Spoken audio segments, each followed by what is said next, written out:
You are looking at Julian's pronunciation guide, where we look at how to pronounce better some of the most mispronounced words in the world, like this other curious word. But how do you say what you're looking for today?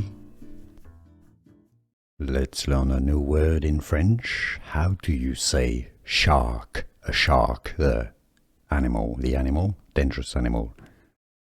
French pronunciation, requin. Requin. Q-U is like a K, essentially. So it's not requin. Requin. In English, requin.